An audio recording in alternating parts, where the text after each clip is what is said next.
Satreskrim Polres Berau mengamankan komplotan pelaku curanmor. Polisi berhasil mengamankan 4 unit sepeda motor.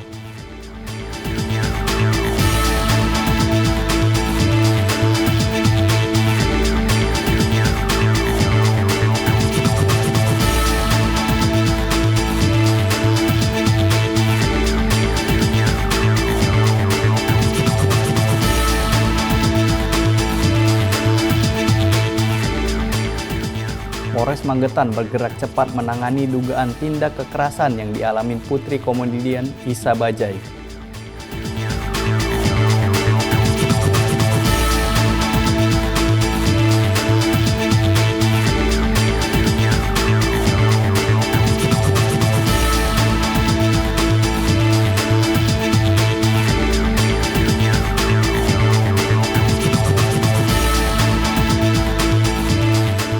Satreskrim Polres Banyumas mengamankan seorang pelaku penganiayaan yang menyebabkan korban meninggal dunia dengan menggunakan senjata tajam.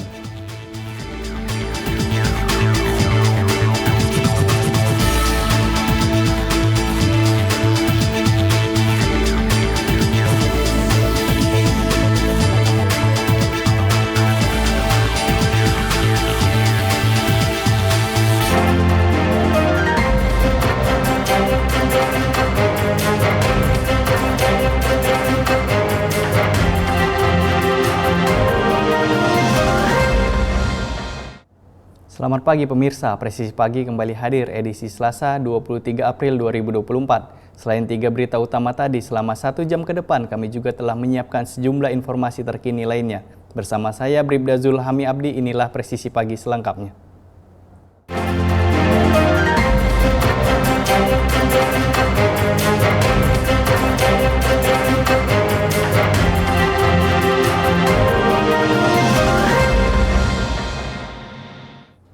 Satreskrim Polres Berau mengamankan komplotan pelaku curanmor yang beraksi di belasan lokasi di Kabupaten Berau, Kalimantan Timur. Polres Berau bekerjasama dengan Polresta Bulungan berhasil mengamankan 4 unit sepeda motor. Kapolres Berau AKBP Stephen John Lee Manopo saat konversi pers di gedung RE Widargo menjelaskan, kasus curanmor tersebut terjadi pada kisaran bulan November 2023 hingga April 2024. Polres Berau mengamankan 3 pelaku yang beraksi di 13 TKP di Kecamatan Tanjung Rebeb, Gunung Tabur, dan Teluk Banyur. Dari hasil penyelidikan, ketiga pelaku menjual motor hasil curian ke daerah Bulungan dan Malina, Kalimantan Utara. Kasus ini berhasil diungkap oleh Polres Berau bekerjasama dengan Polres Bulungan dan berhasil mengamankan 4 unit sepeda motor dengan 3 unit motor untuk TKP Berau dan 1 unit motor untuk TKP Bulungan. Kemudian Satreskrim Polres Berau melakukan pengembangan bersama Polres Malinau dan didapat 17 unit motor dengan rincian 13 unit motor TKP Berau dan 3 unit motor TKP Malinau. Dengan demikian, total ada 21 unit motor berhasil diamankan dengan 16 unit motor berada di Polres Berau. 6 unit motor terpisah masih dalam proses pencarian. Ini baru 16. Ya, modus operandinya sendiri masih konvensional. Yaitu menggunakan UCT, kemudian mereka juga memanfaatkan kelalaian dari pemilik sepeda motor, di mana ternyata kunci motornya itu ketika mereka parkir, mereka mencabut. Nah, ini sudah diintai oleh para tersangka, sehingga begitu kita lengah, langsung mereka mengambil motornya. Dan di tempat-tempat keramaian sendiri, begitu mereka melihat kesempatan, mereka menggunakan UCT. Jadi pelaku ini melakukan pencurian sebenarnya ini ada sekitar 22 TKP dan barang bukti yang masih diamankan sebanyak 16 unit motor dan 6 unit motor terpisah masih dalam proses pencarian. Jadi masih ada juga beberapa unit yang masih kita. Satreskrim Polresta Banyumas berhasil mengamankan seorang pelaku penganiayaan yang menyebabkan orang meninggal dunia dengan menggunakan senjata tajam yang terjadi di Komplek Bendung Gerak Serayu, Desa Tambak Negara, Kecamatan Rawalo, Kabupaten Banyumas, Jawa Tengah. Kapolresta Banyumas Kombes Pol Edi Suranta Sitepu melalui Wakasat Reskrim AKP Dr. Beni Timur Prastio mengatakan berhasil mengamankan pelaku berinisial SF 21 tahun. Wakasat Reskrim menambahkan pelaku SF dan korban melakukan perkelahian. Dalam perkelahian tersebut, pelaku SF menggunakan pisau lipat dan mengenai lengan bagian kiri dan melakukan penusukan dari belakang. Kemudian, korban jatuh dan dilarikan ke puskesmas Rawalo namun akhirnya meninggal dunia. Modus pelaku karena merasa kesal ditantang korban untuk berkelahi. Atas kejadian tersebut, tim Resmob dan Inafis Satreskrim Polresta Banyumas melakukan olah TKP dan memeriksa saksi-saksi dan menangkap pelaku. Adapun barang bukti yang diamankan diantaranya 1 buah pisau lipat, sandal jepit warna hitam, dan 1 unit sepeda motor. Untuk mempertanggungjawabkan perbuatannya, pelaku disangkakan pasal tindak pidana penganiayaan yang menyebabkan meninggalnya orang dengan menggunakan senjata tajam, sebagaimana yang dimaksud pasal 351 ayat 3 KUHP dengan hukuman 7 tahun penjara.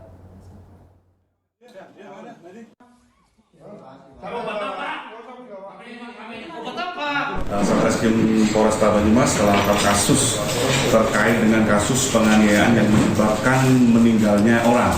Ya, terhadap pelaku kami sangka dengan pasal 351 ayat 3 KUHP dengan ancaman 7 tahun.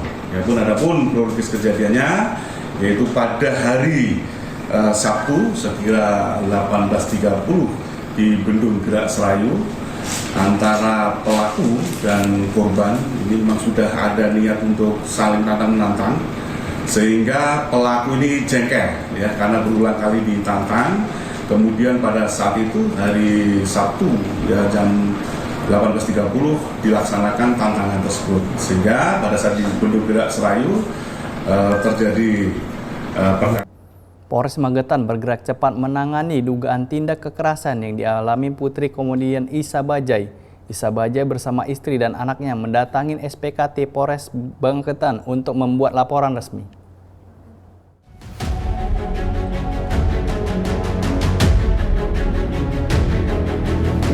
Kasus tindakan kekerasan yang diduga dialami oleh putri komedian Isa Bajai direspon cepat oleh Satreskrim Polres Magetan.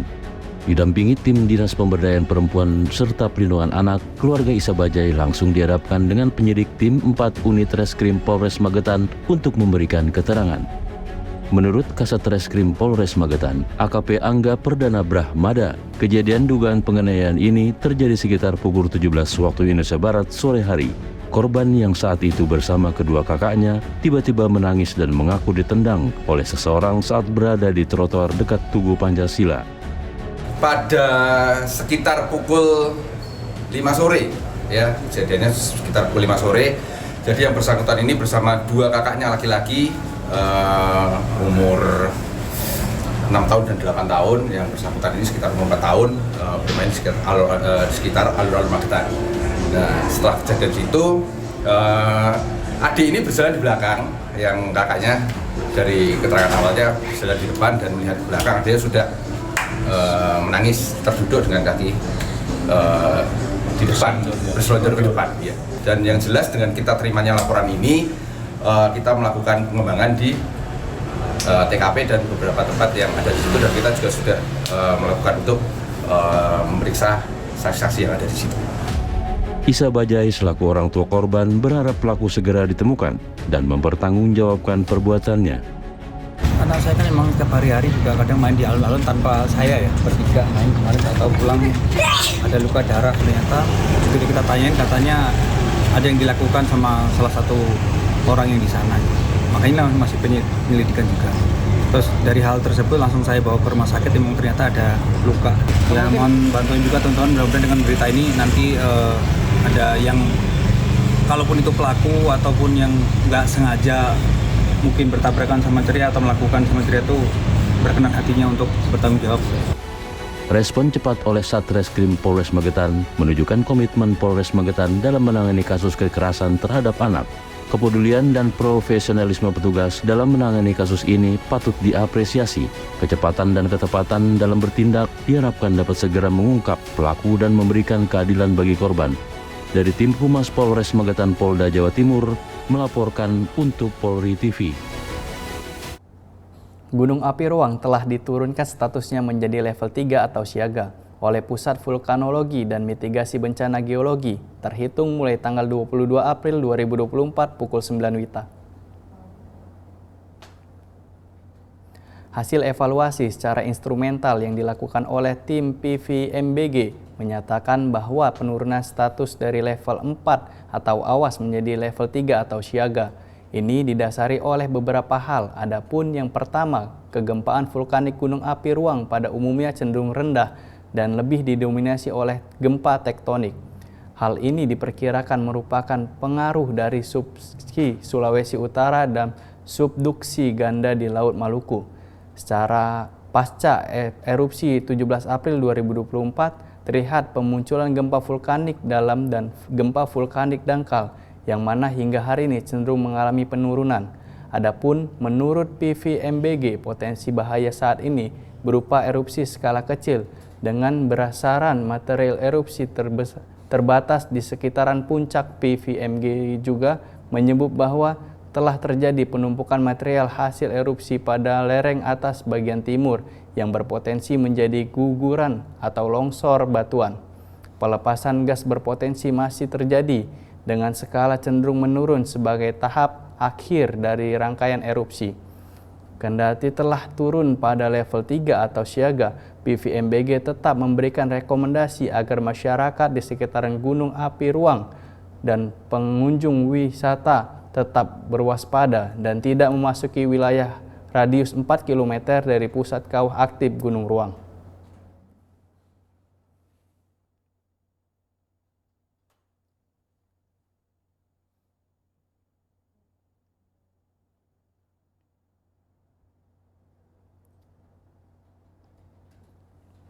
Pasca menurunnya status Gunung Ruang ke level 3 atau siaga, personel Polri bergotong royong melaksanakan kegiatan pembersihan material vulkanik pasca erupsi Gunung Api Ruang, Tagulandang, Kabupaten Kepulauan Sitaro. Kapolres Kepulauan Sitaro bersama PJU Polres Kepulauan Sitaro, anggota Polres Kepulauan Sitaro, serta anggota Brimopolda Sulut bergotong royong melaksanakan kegiatan pembersihan material vulkanik pasca erupsi Gunung Api Ruang, Tagulandang, Kabupaten Kepulauan Sitaro.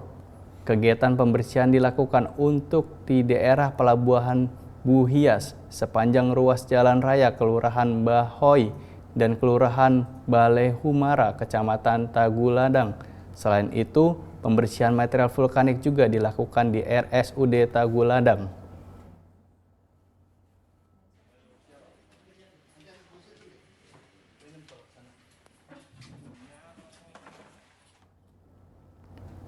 Kapolda Sulut dan Kapolresta Sitaro memberikan bantuan logistik untuk masyarakat terdampak erupsi Gunung Sitaro. Bantuan logistik ini disalurkan langsung oleh jajaran Polres Kepulauan Sitaro bersama Ditpor Airut Polda Sulut.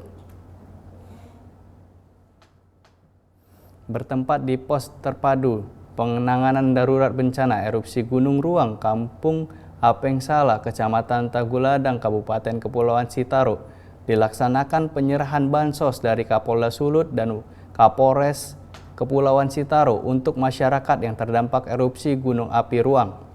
Pendistribusian bansos dilakukan menggunakan 4 unit safeboat Ditpor Airut Polda Sulut yang dipimpin Wakadir Polair Polda Sulut AKBP Deni Tompunu. Selain menggunakan safeboat milik Ditpor Airut, distribusi bantuan ini juga dilakukan dengan kapal motor Barcelona untuk kemudian dilanjutkan melalui jalur darat menggunakan truk.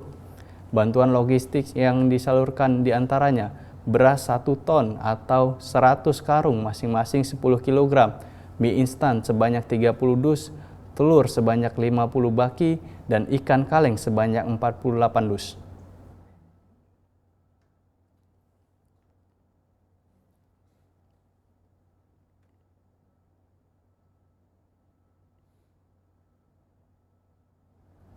Bandara Internasional Samratulangi, Manado, Sulawesi Utara mulai beroperasi secara normal pada Senin pukul 12.01 WITA setelah sebelumnya ditutup sejak Kamis 18 April 2024 akibat terdampak abu vulkanik Gunung Ruang di Tagulandang, Kepulauan Sitaro, Sulawesi Utara. Di kedatangan domestik, General Manager PT Angkasa Pura I Bandara Samratulangi, Maya Damyanti, mengatakan berdasarkan Notam A1041 /24 Notam A1021 /240 diberitahukan bahwa penutupan sementara operasional Bandara Samratulangi telah dibuka kembali. Sementara itu, Humas Bandara Samratulangi, Manado Yanti Pramono, menambahkan pembukaan Bandara Samratulangi pada Senin siang ini sesuai pengamatan aktivitas bencana abu vulkanik Gunung Ruang telah memungkinkan untuk dilakukan penerbangan. Sebelumnya, Bandara Samratulangi ditutup sejak Kamis 18 April hingga Senin pagi, menyusul erupsi Gunung Ruang pada Selasa 16 April 2024.